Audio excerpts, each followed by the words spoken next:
drop off because they've got rehearsal right now. So we want to make this available. So I don't know if Casey's going to, or somebody else is going to hit the record button.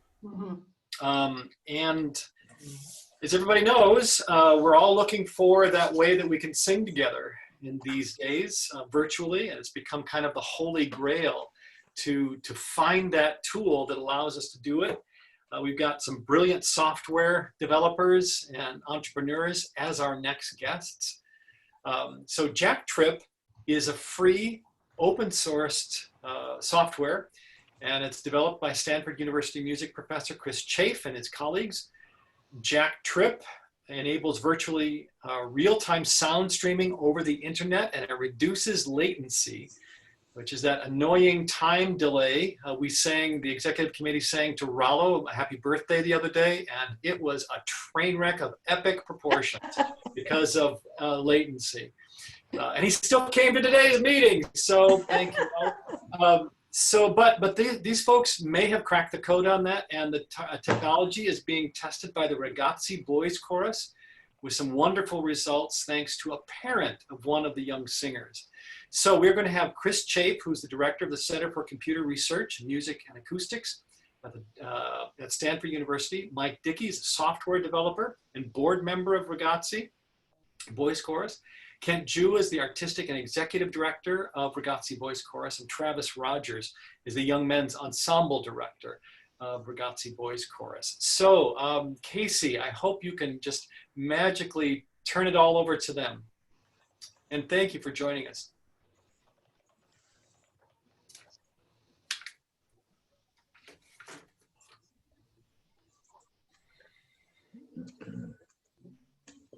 Okay, well, maybe this is working. Tell me if, yes, great, fantastic. Pleasure to be with you, especially honored to be the person that gets you after your blood started flowing again. So I know what you mean about Zoom all day. As was pointed out, you know, we're doing a lot with ensembles that are separated over the network, and separation like that is also another kind of separation, not just graphical, it's temporal separation. And I'm going to drill down a little bit into the basics of and the history of what we've been doing. And this set of examples that I'll go through stretch all the way back to year 2000 when the project began. And again, if anything doesn't play correctly, just please interrupt me because you never know. The genesis of the project had absolutely nothing to do with ensembles. It was kind of a peculiar curiosity of my own where, you know, it was starting to look like internet that was available at universities was going to have the kind of high speed and kind of tight regularity that you could kind of count on, you know, not like the telephone system and kind of unlike anything we've had before. Back in 2000, Internet 2 was the playground for universities and national labs. And at one point, right around then, there was some thinking about transmitting real-time audio over Internet 2. And my curiosity, this is sort of, you know, me as a artist and inventor, you know, messing around with things. I'd been doing a lot of computer music synthesis, simulating plucked string sounds on guitars and so on. And to do that, you need to have speed of sound modeled such that if you pluck the string, the pluck travels down the string, hits the end, recirculates back, you know, and just loops around both ends of the string. And I was thinking, what if we connect two sites and we use the internet as the string? And so that was back in the beginning, and I recreated that in a demo for my class a couple of months ago. And first to listen to this thing. So you hear kind of like a thumpy bass guitar string. And this bass guitar string is literally a round trip loop back. So I'm sending my signal to Stanford, it's hitting the loopback server, coming back to me, and then on my end, I'm actually passing it back again, so it recirculates. And that's like an impulse on a guitar string. And so that's me at home connected to a Jacktrip server at Stanford and using it in a way that proves that it's super high quality audio and that the latency is low enough to actually have a pitch. You know, it's not echoes, and it's not that kind of really long echo like you would get with a happy birthday over Zoom, like you were talking about. So towards 2004, we started to use the same software for ensembles, and this is the first time we hooked up 3 sites.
So that was a bass at Stanford, electric violin in Montana, and sitar and tabla in Victoria, BC. So kind of, you know, full-scale western half of the North American continent. And you could see that the time was a little bit shaky towards the end there. And we'll talk about that in a sec. But maybe almost more significant is this is where Jacktrip got its name, because it was using a new structure for hooking up the audio, and it was a triple 3-way connection. Fast forward, this gotten used a heck of a lot in you know, times after 2004 for very wide improvisations. And this is November with, let's see, we've got Berlin, Ghent, Belgium, New York, Indiana, and California.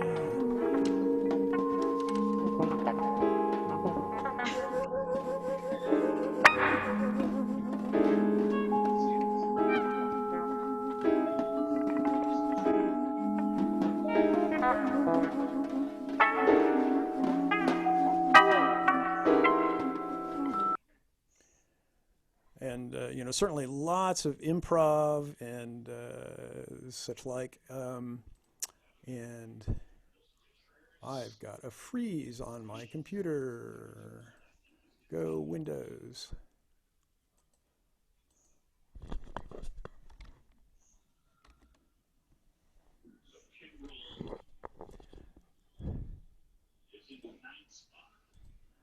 Okay, so if you can hear me, which I think maybe you can because I can hear other people,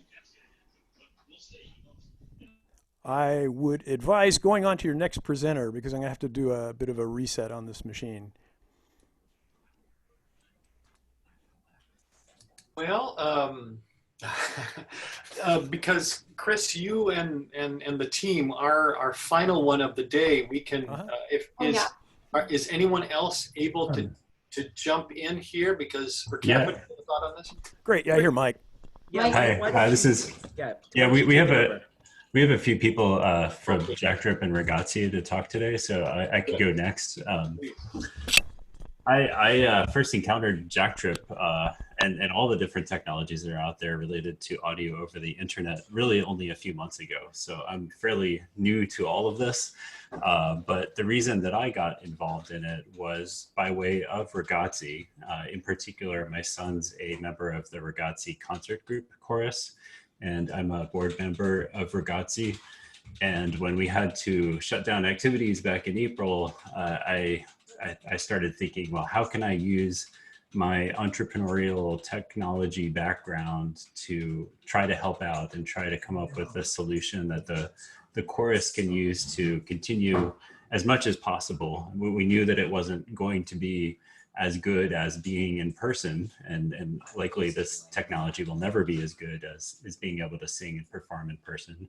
But we wanted to try to get as close to that as we could. And I had a very personal connection and reason and motivation to try my best to make that possible.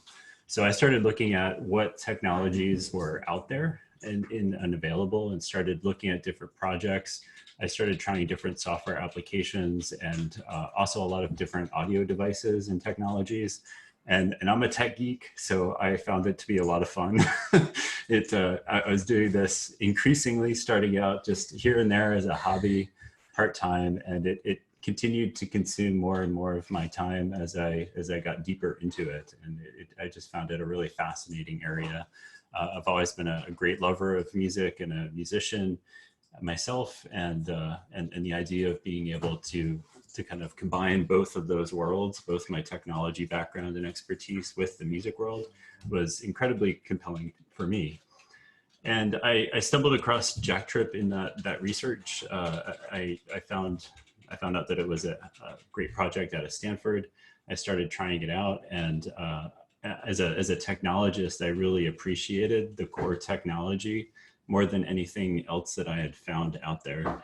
I have a very strong background in performance engineering, and I did a bunch of testing in terms of scalability, trying to understand which of these could potentially scale to the level of a chorus like Ragazzi with 250 members. And it's the only thing I found. Like, nothing else out there that I've tested could come close to that, just based on the inherent technology limitations that are behind that. On the downside, what I found was that Jacktrip was not that easy to use. It's a command line tool, so you have to be able to open a command line, which automatically filters out most users. There are some graphical interfaces that have since been developed and that are becoming more readily available that will make that more accessible. But at the time, that wasn't possible. Also, there's a lot of settings. Like, it's very, very flexible, very powerful, and as a downside of that, it's fairly difficult for a number of people to use. But I love the core technology, and the product manager in me thought, how can I take this core technology and leverage it and make it more accessible and easier to use in the context of a chorus like Ragazzi? And that's when I started playing with Raspberry Pis. And for those of you who don't know, Raspberry Pi is a foundation based in the UK that came up with these very small microcomputers that literally fit in the palm of your hand. So to give you an idea, this is one of the boxes itself. And the computer is just a single board in here that is a full-blown computer. You can hook up monitors, you can play video games on it and everything. But it costs $35. And that's the amazing thing that really Raspberry Pi has done, is they've lowered the bar of computing so far that it's really accessible for a lot of different applications. And what I did is I paired that with a sound card from a company called Hi-Fi Berry, based in Switzerland. And the nice thing about the card is that it has in itself a very, very low latency. So one of the things I did was testing lots of audio devices. I tested laptops, I tested desktops, just the built-in audio devices that are available in them. And I tested also a number of USB audio devices, like even the professional nice audio devices that are out there. And I found that they had a lot of inherent latency in them. So even before you try to send sound over the internet, you're dealing with a barrier in the hardware itself. And in many cases, that barrier is very high. It's 100 milliseconds or more on many of the Windows devices that I tested, and it's like 20 to 50 milliseconds on the Macintosh devices. And if Chris comes in, I'm sure he'll talk more about the details behind what those milliseconds mean. He's way more qualified for that than I am, so I won't go too much into detail. But basically, the the higher that latency is, the more difficult it is to perform with other people. And so I wanted to try to make it as low as possible and in as easy a form as possible to use. So the cards in these devices have a latency of 1 millisecond, the audio device sound cards. And so it really drops it down as far as we can. And that gives a lot more room for variability in the latency of internet connections. So the next barrier is how fast is the home internet connection of all of your chorus members? And we found, especially as we roll out Ragazzi more and more, that there's a great deal of variability out there. If you have a great fiber connection, you might have like 6 to 10 milliseconds of round trip. But if you have some other connections can have upwards of 50 to 100 milliseconds of latency. And we wanted to lower that hardware latency as much as possible so that it worked with a wider variety of internet connections and it was more accessible to more people out there. This device will soon, as Jacktrip Foundation, will soon be selling it online. And the retail target's $149.99. And that's just for the device. So if you add the accessories like a microphone, headphones, power supply, et cetera, it comes to about $200. So that's the current target price point. And we can do lower numbers at quantity, but we're trying to make that as low as possible. Now, we're not trying to make money off hardware. So, there's many different ways that you can access this. You can use the Jacktrip open source clients, and these can run on your Windows or Mac device directly, and you can still use it. The downside, of course, is that you do have that inherent audio sound card latency that comes with those computers. And it is a little bit harder to use them versus the standalone device itself. The device, like the idea was that I wanted to make it as plug and play as possible. So our getting started guide just kind of steps you through, plug this cable here, plug this cable here. Once you've got it plugged into your power and your Ethernet, you go through a registration process. So you can use any web browser that you want, whether it's on a tablet or a cell phone, or whether it's on another laptop or desktop computer. And you go through a registration process that links that device with your account through a web application. And then from there, you can use a web browser to fully manage and control the device, control the different input levels, the output levels, reverb, limiter, all those settings are on there, as well as controlling which audio server you connect to. And so an audio server is basically a way to connect you with a group of other artists, a group of choral members, so that you can all hear one another. And it's a way that people can come together and hear everybody at the same time. And the web service also makes it really easy to run those servers. So it's literally 2 clicks of a button, and you can create your own server and have it up and running for a group. And then you can invite people to your server as subscribers in order to control who has access, who's able to log into those and perform with you. And that's pretty much all I had to talk about. Chris, are you still booting, or are you ready to go back to the presentation?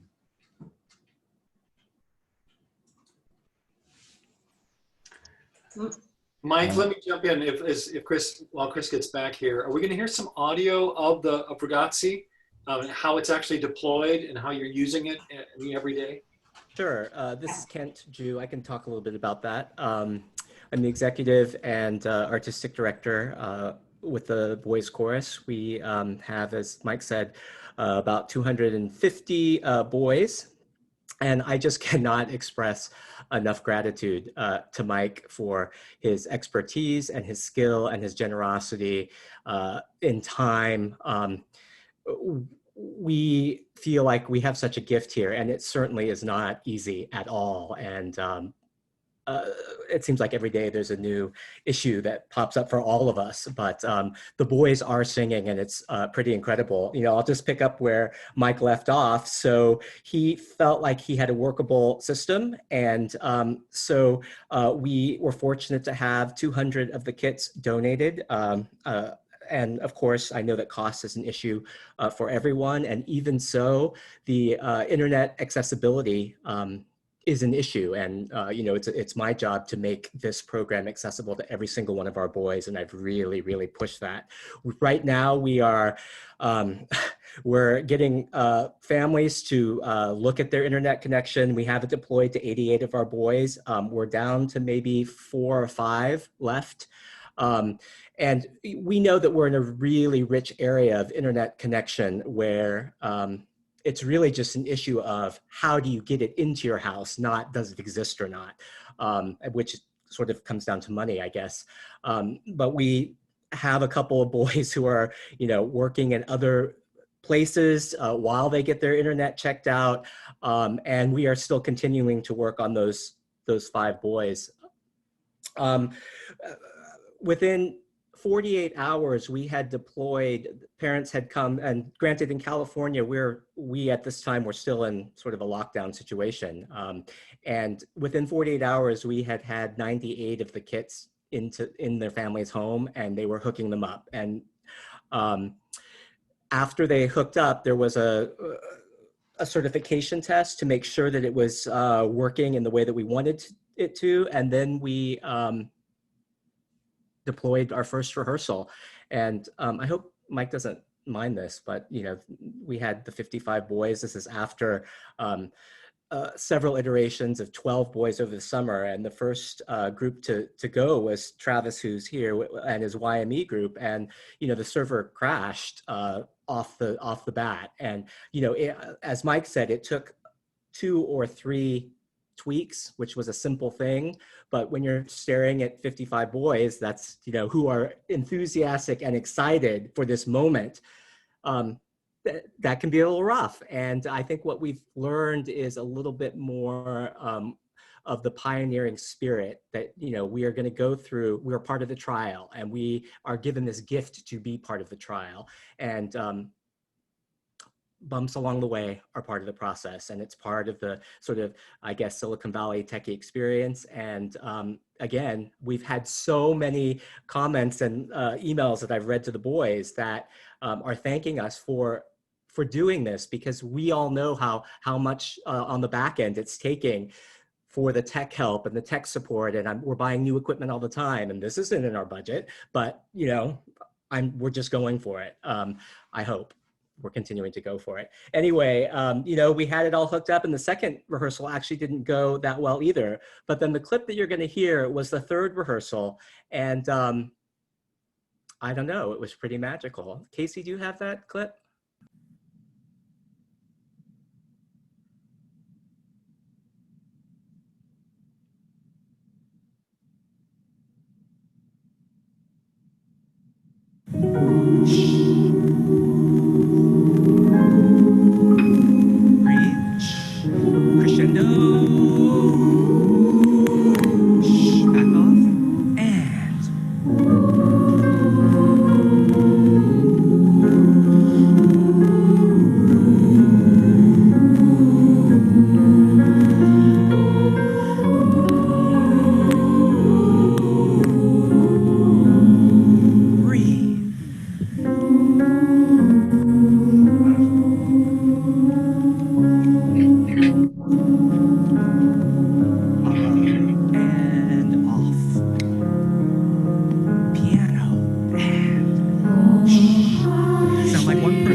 So I hope you could see the fear in my eyes. We didn't know what we were doing. The reason that you're seeing me conduct is we didn't know that Zoom was only recording the speaker until we went back and pulled that video. Thank goodness somebody had the foresight to audio record that. You know, that's a whole nother piece of that. Who is audio recording and how are you putting it together? Just a few things on that. This is a new ensemble for me. I'm actually a new artistic director as well. I had never heard that group sing before. So that was 53 boys. It was a totally new piece. We had been learning it through all of the things that we're doing to teach our singers parts over the internet, learning tracks, Zoom one-on-one, send me a recording, I'll send you feedback. Just a tremendous amount of labor-intensive experience. But it was pretty fabulous and very moving for me. Like I'm tearing up just watching it again. I don't think the boys know how monumental it was. They're just holding the microphone to their face and I keep telling them how courageous it was. Just sing because we know that they have the skills. One thing that I wanted to point out is that the video probably, that's probably not what the kids were seeing. We've learned that the video latency is completely different and we haven't addressed that yet. As we have more iterations, the voice and the ability to rehearse together by using your oral skills is really key. We lined up that video. I think I just basically dropped the audio into where I thought the video was. So those are two separate recordings that came together. And I believe that Peter actually, one of our associates, put that together.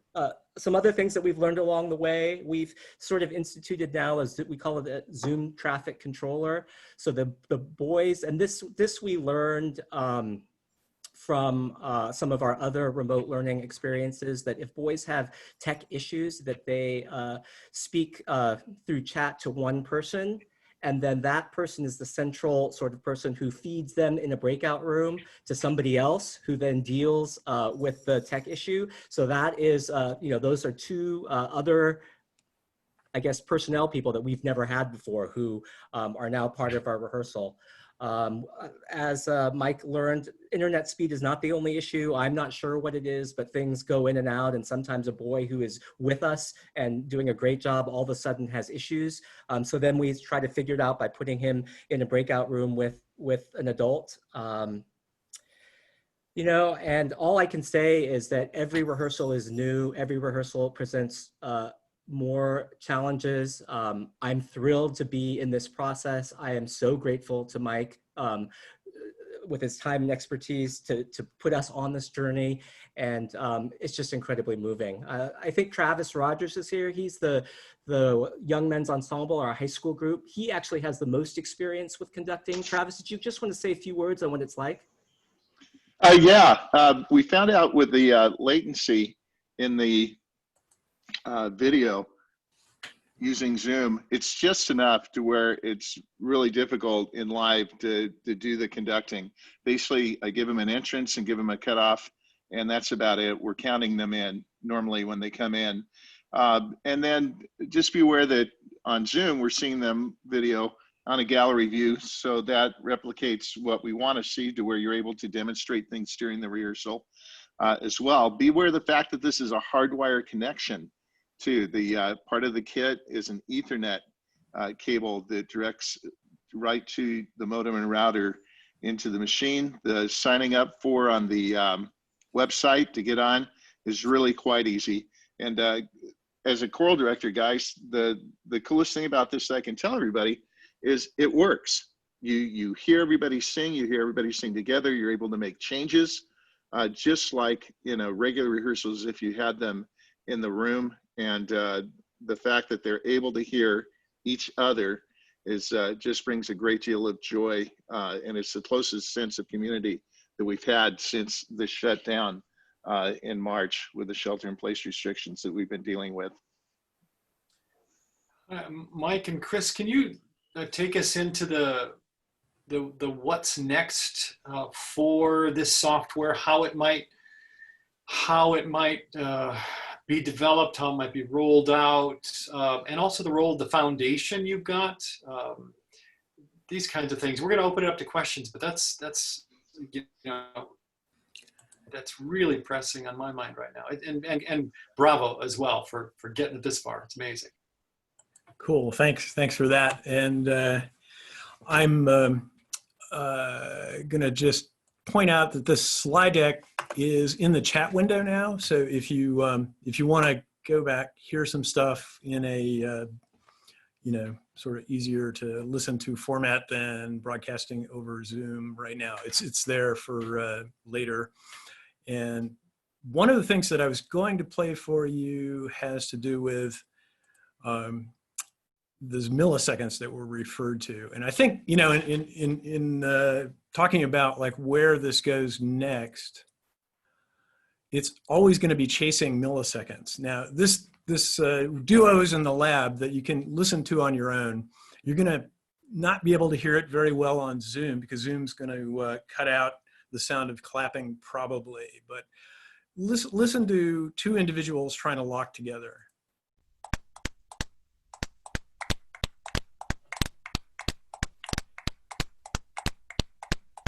And I'm sure my voice is okay, but you may have a hard time hearing that. Now, that was pretty okay. Now we increase the lag.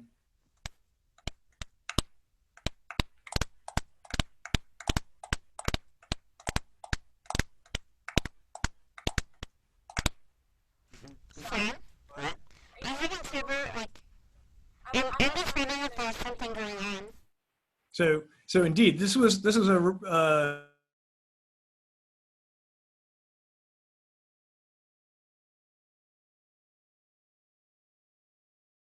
lab milliseconds in the not so good case. And you get this thing of kind of, I'm waiting for you, you're waiting for me, I'm waiting for you. It's a recursion and it's a retardando. It slows down. In fact, you can get really good at retardando anytime you need it by putting a musician in New York and the other one in California. It works. But if you bring it really tight, geographically, and this is what we learned from COVID, is can we pull people together who are in metropolitan regions and get down to that 10 millisecond level? And this is what everything the foundation is doing is all about right now. Here's an example from a Stanford combo last week. So it's Bay Area region.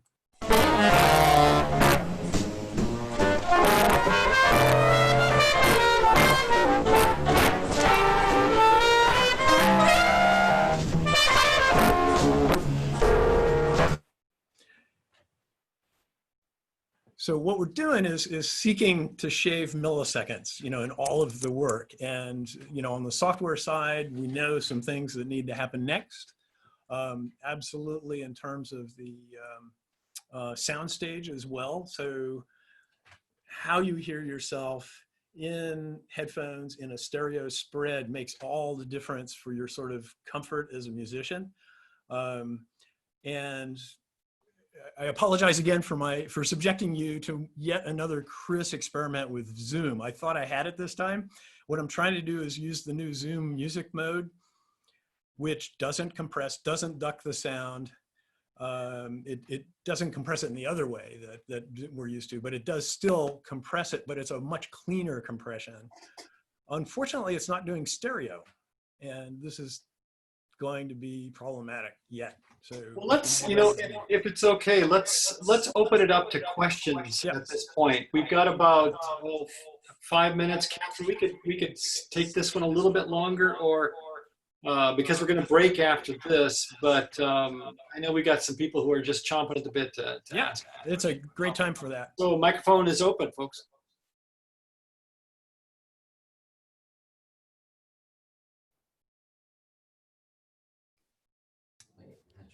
Just while you're thinking of questions, like I'll just mention that the Jacktrip Foundation it's a new entity. So it's the project originated out of Stanford and has been an open source project for a number of years.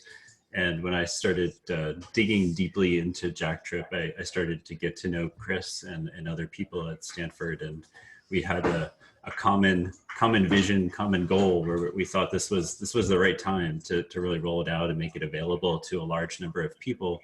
And we felt that the technology was ready to help enable as many people singing as we possibly can. So we decided to do that as a nonprofit, and we founded the foundation about 3 weeks ago, maybe, and we're still in the process of all the setup stuff that you have to do related to that. But we're getting pretty close to having most of the admin work out of the way, and we're working on trying to make these devices available. You can also, there's information online, so you can build the devices yourself. All the parts are readily available. There is some supply chain issues that come into play at large quantities that we're learning about.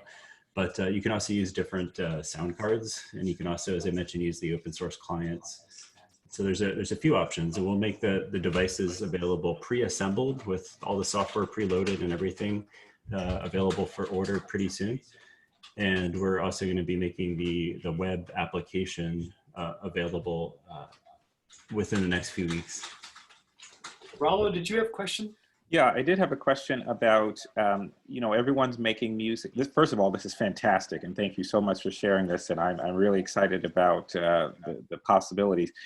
So all of the music being made, including that from the conductor, is live, and I realized that there was an issue with what's happening visually and some possible latency between the conducting and what the boys are seeing. Is there a possibility of running an audio accompaniment track during a rehearsal session so that the singers don't have to worry about watching a conductor? Yes, indeed. And we do that a lot for testing, and qualifying different homes. So we'll have like a clapping track, which is a backing track, and let people clap along with it just to get a sense of what the lag actually is. And the thing that we're trying to shave as far as possible. But you could totally do what you're talking about, like use that to play against and coordinate an ensemble without a conductor, in fact. Great, great. I think from my point of view, the accompanist actually on that take was not looking at my conducting anyway. So the boys, and I see some laughter, as is problematic with some children's choruses, the accompanist is usually the conductor anyway. So they were actually following her. And they were following me, what we've learned through my, what I call my verbal click track. So that's, I'm keeping the beat. And I've been actually doing more of that, where 1 and 2 and 3, or using the breath as the sort of the pickup. Yeah, I think, Kent, you mentioned earlier that basically in this new medium, your ears get bigger. And that's on the parts of the musician. It's reported all the time that, because you don't have the visual cues, you're just extra keenly aware of everything you can bring in, through the sound and coordinate. In fact, we had a 3-way mariachi in the Bay Area a long time ago to do a recording session in Berkeley, San Francisco, and San Jose, and we couldn't start. That was a problem. You couldn't do the downbeat. So we did exactly what you just said. We put a microphone very close to the mouth of the guitar player, and he inhaled like that. And that was enough. We're actually going to do a trial on Monday, or everything's a trial, but we're going to have them turn off their videos and just let's not even worry about it, and let's just focus on the audio. David Morrow, did you have a question? I did. So not knowing when this was going to be rolled out, a few people tried the open source thing. We're of course having difficulties trying to get things together. Do you recommend we wait for this to come, or should we continue to try to do it? I'd recommend reaching out to us through the jacktrip.org website. There's a mechanism to contact us through the sales CRM system, and that'll put you directly in touch with somebody who can help guide through the process, including We do have, like, in addition to Ragazzi, we have over 100, maybe 200 different devices out there now with different organizations. So we're starting to pre-seed or pre-release it in various forms. And so we might be able to get you access sooner, especially for larger groups. That's great. And don't hesitate though, if there's a question that can be answered fast about the installing process for a PC, then there's someone in our community who probably has been there and knows the answer. Yeah. So our way to connect with you is jacktrip.org for follow-up, for purchase, retail, troubleshooting, etc. Is that the portal?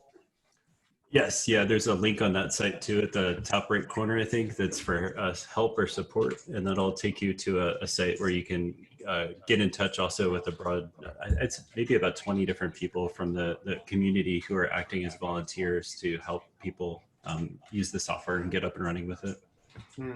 That's kind of exciting. I mean, you've got, volunteers, doing this. Yes, we're all volunteer organization right now. Yeah, and it's been quite a ride since the last 6 months, I gotta say. This was a pretty sleepy project for about 15 years. Wow. I bet you didn't know what hit you. That's right. I did quit my day job, so I'm now a full-time volunteer.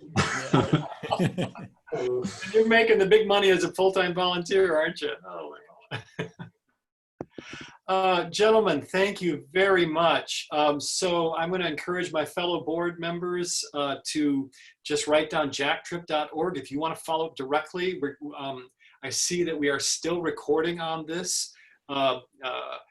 Karen and/or Casey will let us know how we can access if we want to revisit this, and how we can share this recording as well to get reoriented towards it. But the fact that you have really stepped in with, a solution as best you can in making this, making some lemonade out of this bucket of lemons we've got here. Thank you very much. It's really, really inspiring. And I really appreciate your time to come and just explain it to us and show us what you got. So kudos to you and thank you. Thank you. And I'll just leave this last slide for a sec so the recording can point at the presentation if somebody wants to go back to the sound examples. It's a long link, but they're there. Great. Thank you. We really appreciate being able to meet your group. Yeah, thanks everybody. It's our pleasure. Yep. So we have got a break now.